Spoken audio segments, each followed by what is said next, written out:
I was, actually, I was just talking to our arts editor yesterday, and she said, oh, you know, Ruth Pointer lives, In Minden. and I said, she said somewhere in Boston, and I said, no, no way. How did I never hear about that? Sure. So how long have you been there? 3 years. And why did you My end husband is from Milford, Uh-huh. and he had moved to California, and that's where we met. And when we became pregnant with twins, we decided that we wanted to raise them in New England, near his family. And so we hadn't planned for the children to be born there, but it just happened that way because I went into labor when we were traveling on the road. And my doctor advised me not to get on the plane to make that long trip back to California. So I ended up having the kids at Women and Infants in Rhode Island. And so we just said, why don't we just stay? Because we were planning to move back there anyway. We weren't going to do it quite that soon. But I see. We said, we're here, you know, we are comfortable, you know, and so why don't we just send for our things and sell the house in Malibu and stay? That's what we did. From Malibu to Menden. Not too many people make that move. I know. Now, is Menden, is that like in sort of the southwest of Boston? Mm-hmm. So Sure is. Okay. It's a little further than Framingham and Natick. You know, a little past Holliston, right on the other side. Right. Hopedale and up in there. Great little place. Yeah. Well, Massachusetts is nice. Yeah. Have you been there all your life? No, I grew up in New York City. Ah. But I've been living there the past 15 years. Oh, I love it, New England. I always have. So it's not, I mean, it's a big change from California, though, isn't it? It's a big change, but I was ready. I've been in California all my life, you know. And honestly, I was getting pretty bored. There was nothing really new and exciting anymore, you know, living in Southern California. I had totally outgrown my little house in Malibu. It was a great little place when I was single, but we had tried to stay. We were going to build.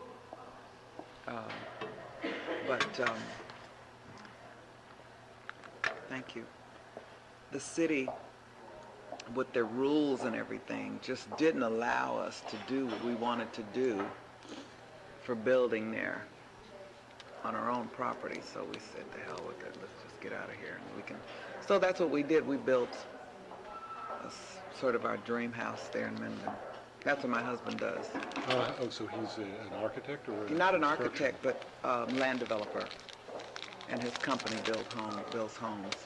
So we basically just kind of like dictated to them what we wanted, and that's what we got. So is there more anonymity for you, and can you lead a kind of less public life in a place like that than you might in Malibu, where everyone's a star? Not necessarily, because there's not many of us there, so it is kind of like a public life, you know what I mean? But, I mean, I look out my window and I see people driving by my house like it's a tour. Yeah, so I guess... But on the other hand, I do have a bit of normalcy, and that was my reason for wanting to be there, because it's in the country. People are very down to earth. The focus, from what I can see, as far as raising children, is on education, very much more than California. I mean, I have a 17-year-old daughter as well, and it was very tough trying to keep her not interested in the designer clothes and the right car, you know, because all the other kids have it, and the right person, the right nanny, and the right school, and I find it a lot easier in New England because people just kind of live, you know, from day to day, and there's not so much focus on whether you're wearing the right shoes or you're carrying the right bag, especially for a kid. Yeah, I think... She's changed a lot. I mean, and her grades have become more impressive. So the 17-year-old came with you? She came with us. She was, 14 at the time. And she didn't like it at first. And we just kept working with her. And I think she kept seeing that around her, the kids that she was associating herself with were, there's my sister, were very much like what we were trying to get her to be like, and so it became more acceptable to her. Yeah, it's always, I was down with my wife and kids in New York for Thanksgiving, visiting Grandma. Hello. Hello. Hi, I'm I'm Anita. Larry Cat. Hi, Pleasure to Larry. meet Nice you. to meet you. Hey. Hi, Ruthie. How you doing? Good. I was apologizing for being late. Oh. My plane got delayed coming down here, but didn't inconvenience How's the Ruth. weather in Boston? Actually, it's a lot like this today, about 20 degrees cooler. It's hot today. Yeah, that's today what Michael the my temperature husband went was up to telling me that 60, in the and 60s they were having a heat wave. That's what they call a heat wave there. yeah, it's 60. It's everyone feels like, oh, take off the coat. I know, they put on shorts when that kind of temperature is around. But it's unfortunately it's been gray like this the whole time. I was hoping I'd come to Florida and I'd see a lot of sun when I got here, Right. and it's because been that's the one cloudy thing last few days. Yeah. we haven't got much of. Excuse me. Go right ahead. It's a lot bigger than this. No. Well, tell me, how much time do you have, so I don't just so I hear You don't things. leave till what, 5:30? Yeah. Well, I Half won't hour keep you maybe? that long. No, I Oh, didn't there think you so. I go. won't keep you that long. Okay. Don't worry about it. It'll be a lot faster than that.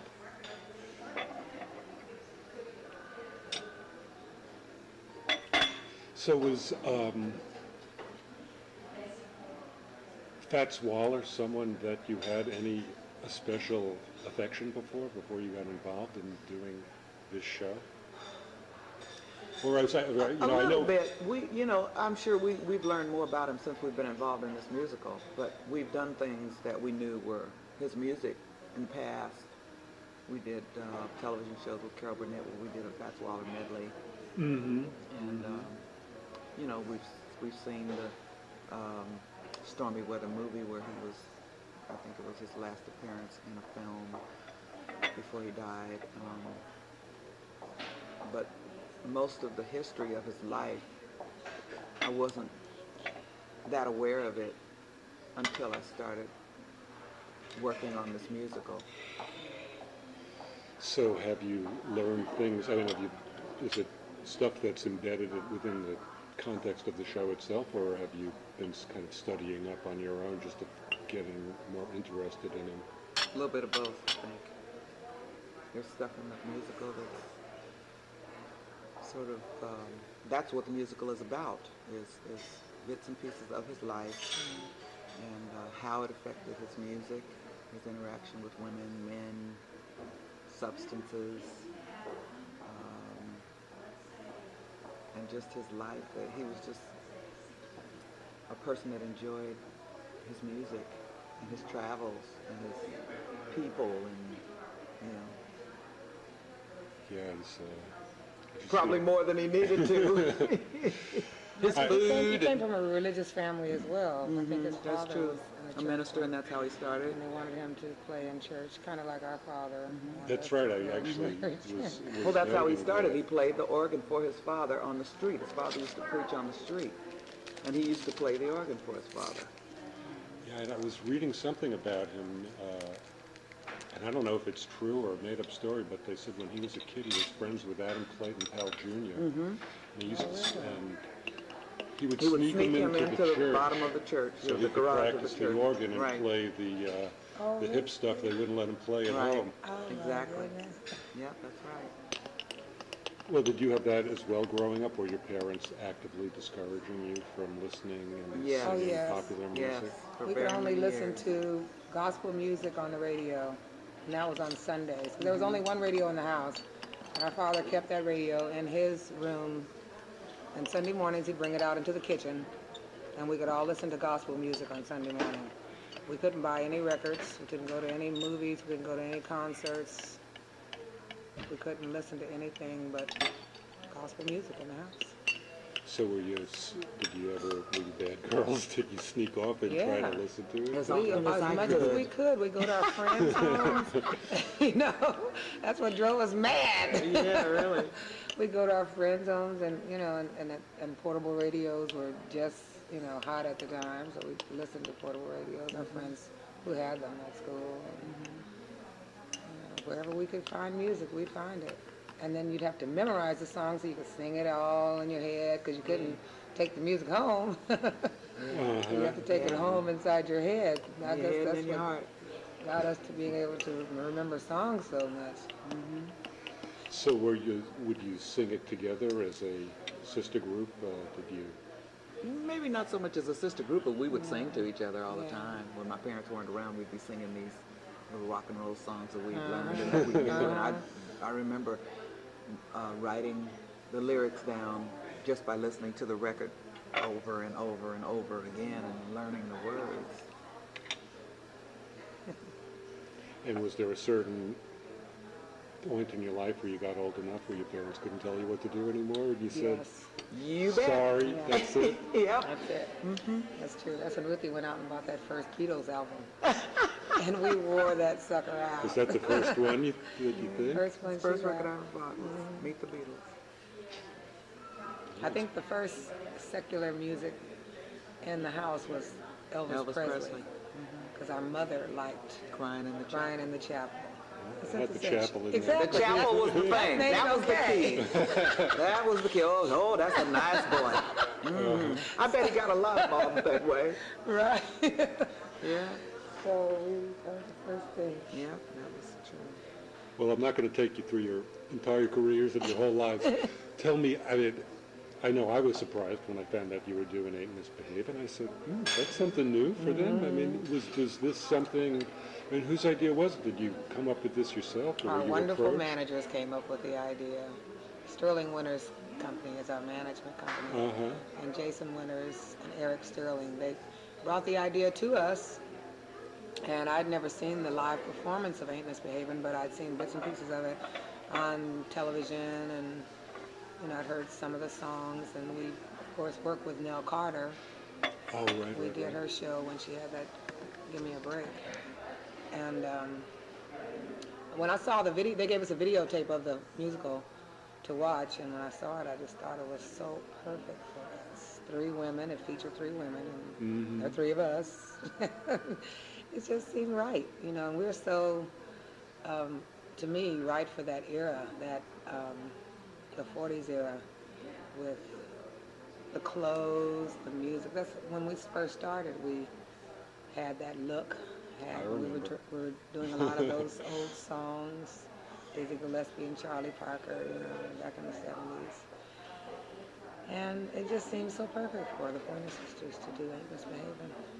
Well, was there some sort of thinking, though, on your manager's part of why this was right, rather than saying, you know, make another album, let's go for Well, we number had one done record? that. We've had maybe 2 or 3 albums in the last 5 years that haven't sold very well. Great albums, but the music business has just changed, and we weren't able to sell records like we used to, or fill up halls like we used to, and so we thought, well, maybe now's the time for us to do some changing, because the industry has changed too. And so we talked it over with our manager, and he introduced this musical to us, and we said, let's go for it. I mean, the very first moment you heard the idea of doing a theatrical production, was there any, like, maybe this is, you know, Not really. You or When I something? remember when he suggested doing a musical, the only thing we wanted to know was which musical, what was it going to be. And when he said Ain't Misbehaving, there really weren't any questions about whether we thought it was right. did any of you have any experience, I mean, other than doing God knows how many shows over during your life, but I mean, in the acting deal, was that? No more than high school. Me and Ruth had the same drama teacher who was a genius. He was so wonderful. Mr. Wayne. Mr. Wayne. And we, you know, I And doing always TV loved it. skits. We've done a Yeah, lot we did a lot of of TV skits with Carol Burnett, with Flip Wilson, and you know, different ones on different Cher, shows. Yeah, Cher Show and Dinah Shore. Sure. Ooh, You know, we've had oh a my lot God, of all fun these with old that people. stuff. So you didn't feel like I have to run out and take acting lessons now Yeah. or anything No. like that? Mm-mm. I mean, I always, I guess, when I thought of you when you were wearing the thrift shop clothes and singing music from the era is really 40s rather than saying 30s. Yeah. Whereas I guess if I think of Fats Waller, I think 30s, even 30s though I and know that 20s he and 30s, lived yeah. to That's true. 1943. But is there a distinction there for yourself? Did you have to go a little bit further back to get into this, or was the era that pretty much there to start with from your past? I really can't tell the difference.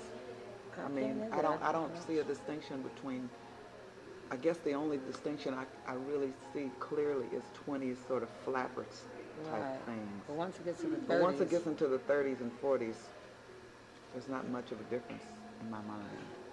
It kind of meshes together a little bit for me.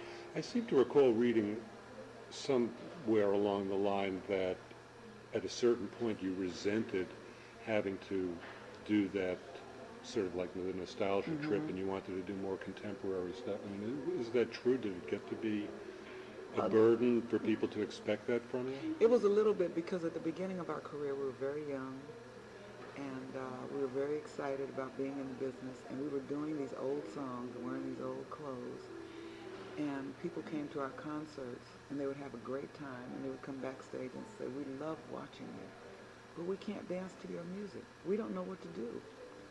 We go to a disco, and it was, you know, we were hot during the disco when the disco was just coming out. Well, they weren't going to play Salt Peanuts at a disco, right. Cloudburst at a Exactly. disco. And so we said, Right. oh, we want people to be able to hear Dance our to our music and music dance and- to our yeah. music, so we want to do something contemporary now. Uh-huh. And of course, we And the- always wanted to be versatile enough to where we wouldn't be stuck in a category. That was something that we initially promoted about ourselves, was that we did not want to be categorized. Mm-hmm. Mm-hmm. So that was where that resentment came in when we started recording and performing. We did jazz, we did pop, we did all of those different types of songs in our live show.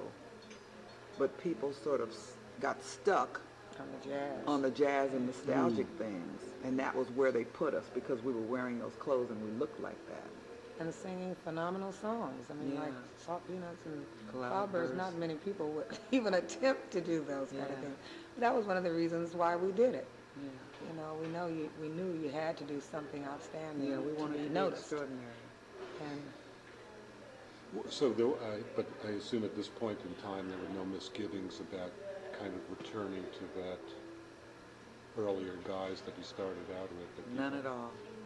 No, it was easy.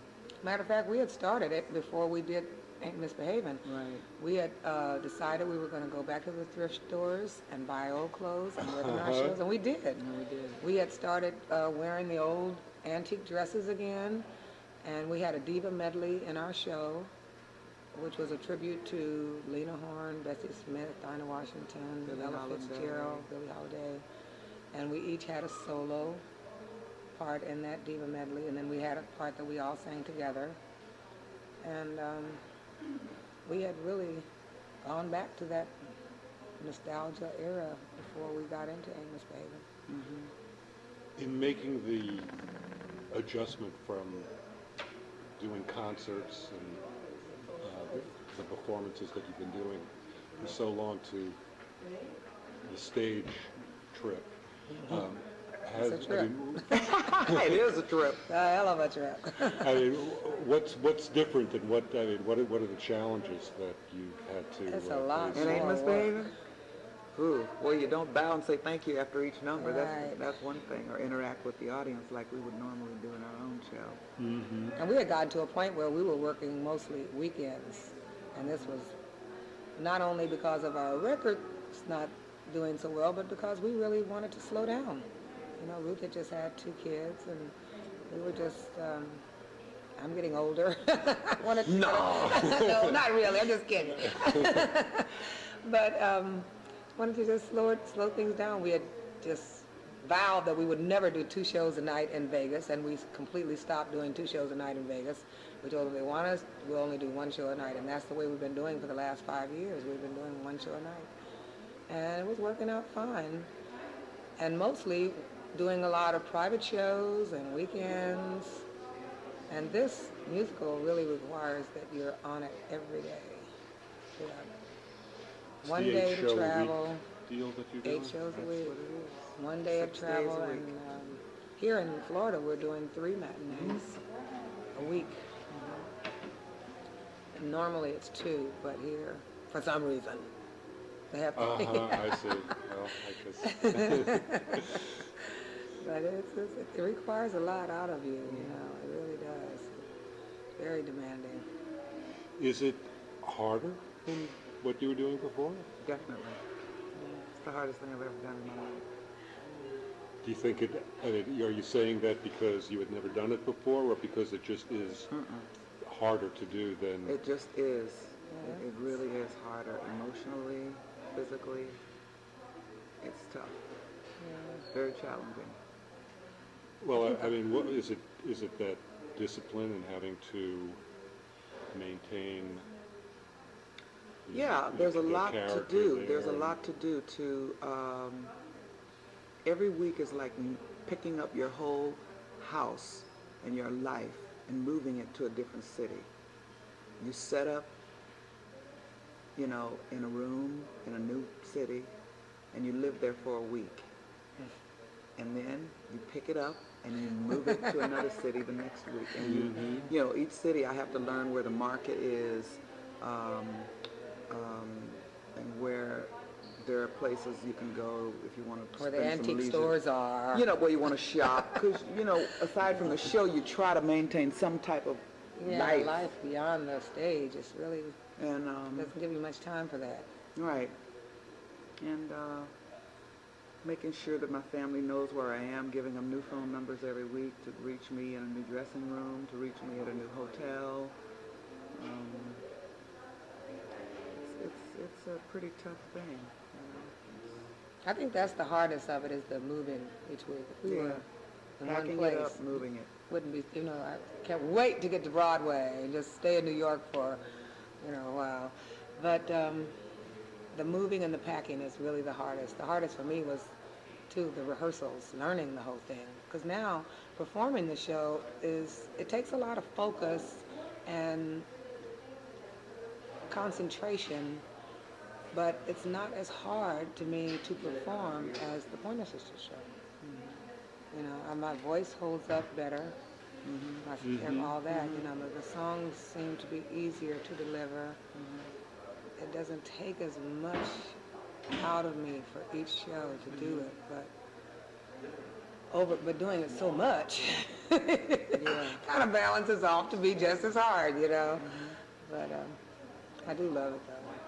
Was the, did you have any choice in the songs that you were going to be doing in this, or was it all set and saying, this is Ain't Misbehaving, there were No, it's all 30 set. songs Set. in, and these are the songs It's that you set. sing?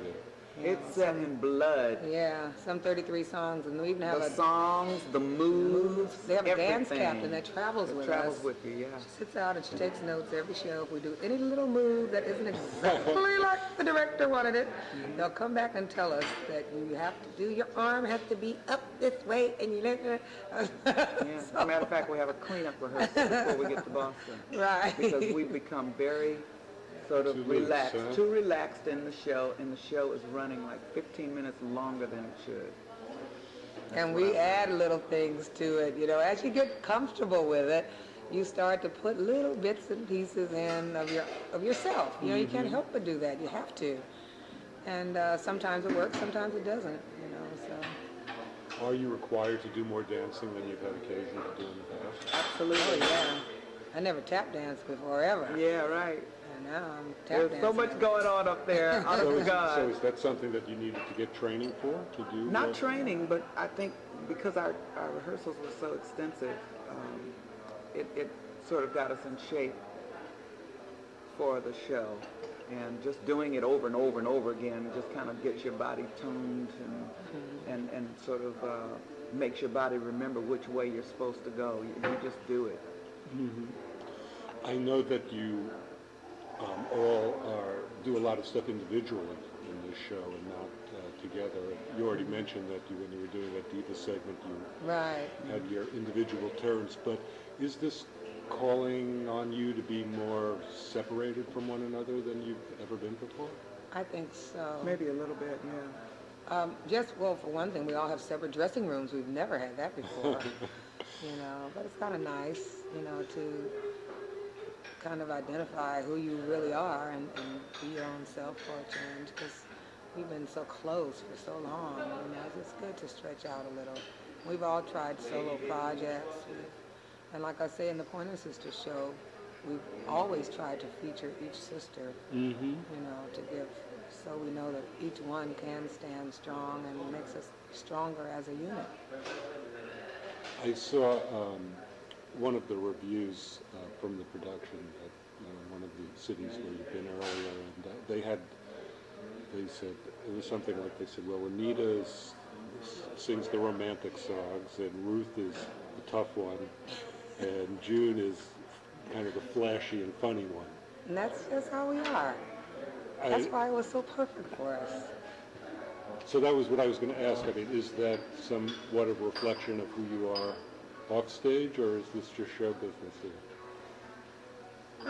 I'm sure it has to be somewhat of a reflection of who we are, in reality. But I don't know how definite that is. I mean, we each have, I think, a bit of each character, in us. Each one has Each a little one. bit of each one. That's true. But, the roles are very well suited for our personalities. Well, was Really there are. any question when they were figuring out who would be who? I mean, could you have traded characters, or? We could have. We could have. Matter of fact, me and Ruthie did we have a few songs, one we did song trade that off, we yeah. traded. Ruth has this, I took the lead on a song that Ruth was supposed to be Right. doing. We switched characters. I played the male part and she plays the Amelia part on Jitterbug Waltz. And it's just fun. It was no problem doing that one switch. But personality-wise, you could have made the transition. Oh, yeah. Yeah. Yeah. So do they have understudies in a show like Yes. this? Sure do. Thank God. That's Yes, one thing that's one thing the Pointer Sisters have. didn't have that I'm grateful for, too. Uh-huh, that's right. Yeah, 'cause yeah. This way the We do show have understudies. goes on, regardless. So have you had occasion to use them? Yes, we have. I was sick one day last week. Martha said when I went to me, and June was sick. So is that one woman? One person who does both our parts. Yeah. I don't envy her. There's one person that does mine. Oh, I see. And so there are two understudies for the understudies three of us. For the three. that go along. And the men also have understudies. I see. So There's one guy who does both. you and your sister can't get sick on the same night. Right. No, It's not allowed. Huh? that would not be allowed. It hasn't happened. In that case, I get to go to the beach. That's true.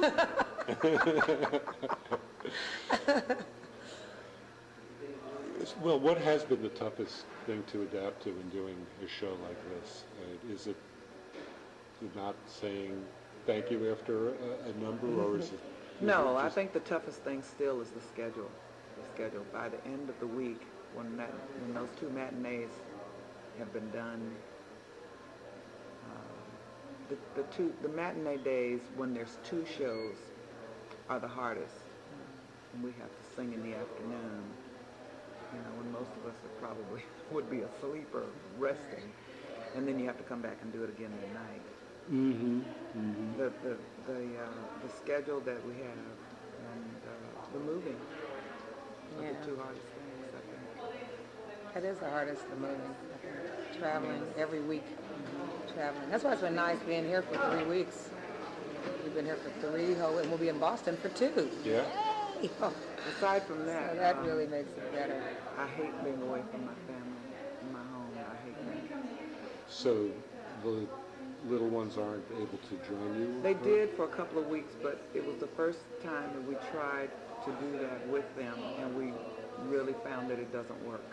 They're too confined, and we all started to lose our minds after, the first week. Even though we stuck it out the second week, we know now that we don't want to do that again. Mm-hmm. So now 55 weeks this is that? I haven't right? counted the weeks. That was what the number I saw. I don't know how many. I know the last show was the 80th show. So when did you start? When was it? September 5th. Does it seem too much to be locked into something that's going to go on for an entire year? Well, to be honest, it does to me. I've been asked, would I want to do this? Is this something that I want to continue doing? And my answer is absolutely not. I've made this commitment, and I know that I'll keep it, but I don't have aspirations to ever do it again in this way.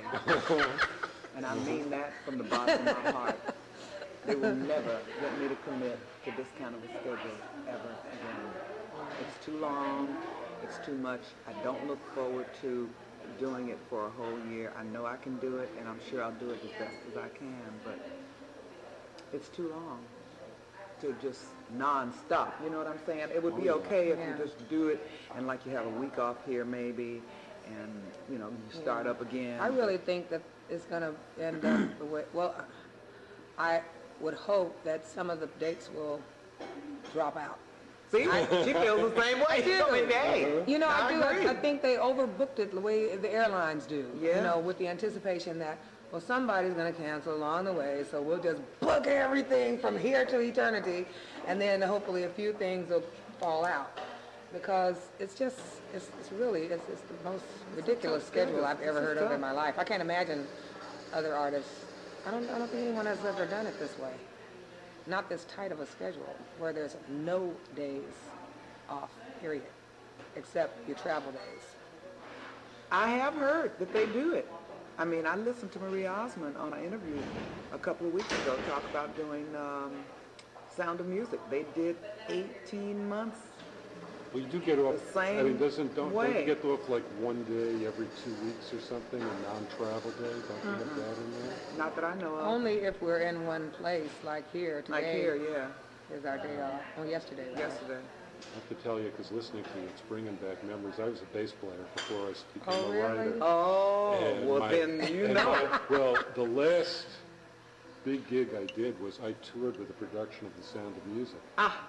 See? And in fact, that was the last time I was in Fort Lauderdale. I was asking, because I was trying to remember where I played in Fort Lauderdale. Although this was 1979, so and this place you're playing didn't exist then, but it was a bus and truck production, like they called it. So we were doing, if we stayed 2 nights in a town, we were thrilled. And it was just one night after another. But the equity rules I remember there, it was every 7 days you had to have a day off or something, and then it was every 14 days you had a day off without travel. So where you weren't on the bus, although they didn't care where the heck you were. Yeah. So if you were in the most boring town in the world and you had the day off and it was a Sunday, Right. that's where you are, enjoy yourself. That's right. But and I did that for 9 months, and it was That was enough. It was great, but hey, I'm not a musician anymore. I said, because I was just looking at the other guys in the band. I mean, they must have had about, I don't know, 8, 9 musicians. In some bigger cities, we pick up people, and I was 30 years old. I remember I turned 30 on the road that year, and we had a couple of older guys in the orchestra, and I'd look at them and I'd say, I see the future there, and I don't want to be there. that's not it. I heard that. I don't just, either. It's like, Yeah, the equity rules do, we're supposed to have, I think, vacation after so many weeks, I've read it, I don't remember exactly what it is, but there are certain stipulations they do have to abide by. And they do. but that's it. You know? No, and I remember those matinee days. Sometimes you're doing that second show and you get punchy by the end of I'm it. telling you, You're you do. like, I know. I've been I'm up there and telling you. like all of a sudden a line will go by that I was supposed to say, and I look up and, oh, missed it. You know, Yeah. just wasn't there. oh, it's very demanding. It is Yeah, demanding. it is. And it is, Hopefully it'll be rewarding. That's what we're hoping. Yeah. well, That's do what you we're see hoping, that yourself, we'll get something. is part of the reward going to be that maybe you would like to do, I mean, not the touring part of it aside, but that you would like to maybe do a Broadway show? Exactly. Yeah. Absolutely. That's what I'm hoping. That this That's is what like I'm hoping. training. This is just like the rehearsals were so strenuous. It sort of made the shows easier, and hopefully these shows will make maybe Broadway easier. Broadway easy. You know, where you do the same thing, but you don't have to travel. Mm-hmm. Or you have a television series and you're doing work every day, but you don't have to travel. You know, or a movie when you're on vacation. Oh, You can have a You know, life. yeah. right. So that's what we're hoping this will lead to. And now, this production, did you say it was going to Broadway? It's part of it, or? Well, that's hopefully part of it. They say it definitely is. I mean, you know, the people that are involved say it is. But I don't know how sure they are of that. So would you ever like to do straight acting where there was no music involved? Yeah. Sure. If it happens, you know, that'd be great. That'd be fun. You know, I was thinking about Fats Waller and how people, maybe he's underappreciated in a certain sense because he was such an entertainer. And maybe that would be something that could apply to the Pointer Sisters as well. I think that, you know, with your versatility, and I mean, I've seen your show, and I know you put on a really entertaining show, and Thank people you. love it and have a great time. But then people, you know, they go, oh, well, you know, the Pointer Sisters, they're not serious. They're not serious artists. And obviously this is something that happened in Waller's life as well, that I think now, you know, jazz historians over the course of time said, you know, hey, this guy is someone, he was heavy. There was a lot going on here musically. But is that aspect something that you relate to yourselves? No, I don't know, because I don't really think about it, you know. I don't either. So you I don't think feel a serious artist does. You know, you can't really see yourself that way. Yeah. I just hope someday that people will play our music when we're gone, and give us the acclaim that we deserve, as we're doing Fats Waller. Mm-hmm. Mm-hmm. Has there been any attempt made in the show to, is it updated Fats Waller? Not at all. Or is it, It's the same as it was the original way. They didn't want to, like, adjust it for us. uh-huh. No. In looking over some of the reviews that I'd seen, the band gets a lot of accolades. People seem to really like him, but the They're piano really player great. must have a real, he must have a lot of work to do. Is the piano player in this somebody special? Billy McDaniel, he's done this production many times with different companies, so he's very well qualified to do it, and he does have a big job directing the band, and I think he knows it well enough, though. He does it pretty simply. It doesn't take him too much, I don't think.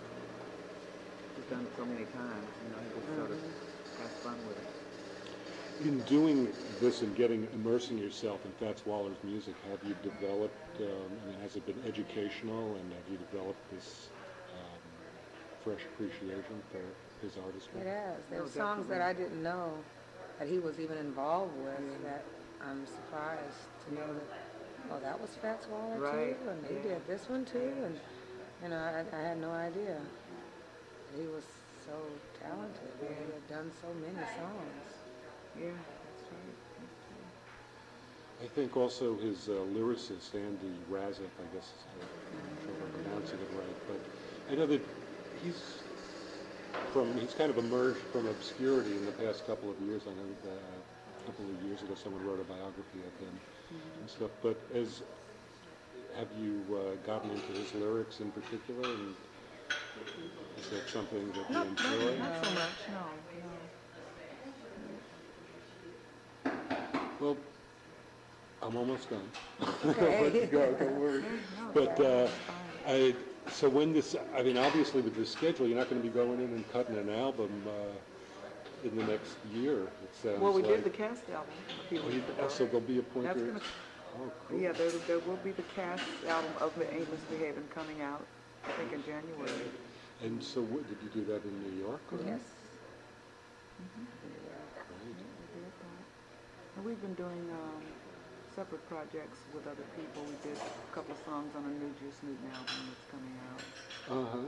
and one song on a soundtrack for Sandra Bullock's movie that'll be out in January, I think. I see. So that'll be together as a Pointer Sisters. Right. So is there the plan that you'll have to rush right into the studio when this is all over with and get something out there for the fans who are going wherever they've been? Not so far. Not So, yet, no. So do you still have a deal with SBK? No, we're free agents. I at the see, so moment. that's kind of opened up things. So what label will the soundtrack come out on? RCA. They seem to do, so are you looking around for a deal and Not yet. not right now. We don't really have Time or the energy right to now. put into no, I it. know you're busy. Yeah. So But is we the- will be. We'll be doing another album for sure. It's just timing has to be right. Yeah.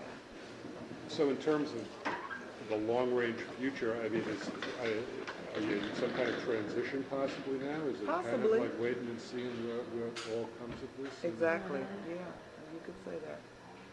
So maybe no more Las Vegas and Atlantic City after this, or? Maybe. I don't know. I don't know. Maybe and maybe not. We're not sure yet. I guess when you have a career as you did, where you make an album, you tour, you make an album, you tour, and it goes on for a long time like that, is it kind of nice in a way to be broken out of that cycle? Yeah, I guess. Yeah, It's great to be doing something different. yeah, we've always liked doing different things. So this is something that is different from our normal routine that we've done for so many years. And it's a nice change. Well, great. Now it's Riding it for all it's worth.